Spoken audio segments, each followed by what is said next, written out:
tell me to put my bike in the trunk and then to get in the backseat of the cop car. So, this is how I almost went to jail. My friend Brady, aka Jinx, and I were heavily into ghost stuff back in the day, and I was also still interested in YouTube, and we were about 14 and 15 years old. So one night we decided at around 2 a.m. to grab my Ouija board, 2 candles, a lighter, a camera, and the spirit box. We threw all of that together into one book bag. We then made our ways to my garage where our BMX bikes were actually located. We then started biking our way to the closest cemetery as fast as we could, which was about a 15-minute bike ride. We then arrived at this cemetery, which was eerily pitch black, by the way.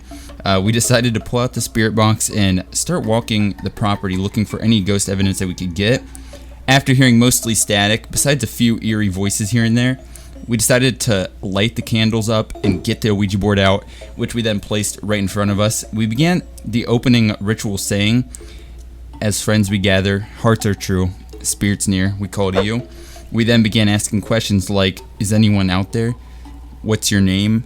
With very few responses, we decided we had enough and began packing our things and started leaving. We then began our calm bike ride back to my house as we were just vibing out, enjoying the road all by ourselves. We then happened to notice a car heading out towards our way, which was slightly odd since it was around 3:30 a.m. and not thinking much of it, we continued biking onward until we then realized that car was not an ordinary car. That was actually a police car, which then passed by us. Me and Jinx then signed relief until we realized that the police car actually just busted a U-turn behind us, then proceeded to pull us over as we are on our bikes. And me and Jinx both sit there in a slight panic since our parents didn't actually know we were out and about. The cops then approach us, very unhappy, asking what we were doing out here at this time. Our response was, "Oh, we were just heading home from a friend's." Since the cemetery was strictly only from dusk until dawn, he then began asking numerous questions like, "What was your friend's name? Where does he live?" Us just giving random answers like, "Oh, his name was James. I'm not sure of his address."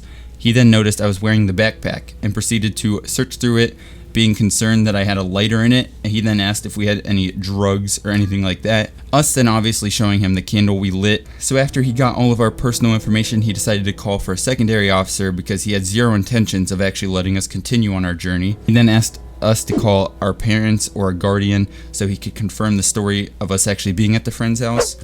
Well, me and Jinx knew this was going to end badly since it was completely made up. So Jinx's dad then comes and arrives on the scene to pick up Jinx and take him home. But me, on the other hand, I didn't get so lucky. My parents were actually both sleeping. So he asked where I lived. Luckily, I only lived a few minutes up the road. Then he began to tell me to put my bike in the trunk and then to get in the backseat of the cop car. I was just nervously sitting there hoping he would just drop me off. He had other plans. He proceeded to ask me if he could come inside and speak to my mother. Nervously, I said, "Yeah, sure.